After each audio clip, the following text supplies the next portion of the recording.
വേനലിൽ പൊള്ളാതെ പെയ്തു നീ ചെയ്യാതെ ഞാൻ കമ്പിളി പോലെ നിന്നെ പുണരോ ഞാൻ നിന്നുടെ മാറത്ത് മെല്ലെ വേരുകളാഴ്ത്തിടാം നിൻ ഹരിത പരവതാനിയാവാ കാലം കൂട്ടുനിന്നില്ലെങ്കിലും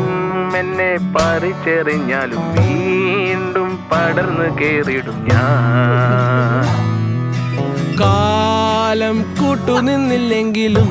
എന്നെ പറിച്ചെറിഞ്ഞാലും വീണ്ടും പടർന്നു കേറിടും ഞാൻ എന്തിനി വേഗം ഇത്തിരി നേരം എന്തിനി വേഗം ഇത്തിരി നേരം പറ്റിപ്പിടിച്ച് ഞാൻ നിന്നോട്ടെ നിന്നുടെ മൃദുല ബദലമതി മധുരമതി മനോഹരം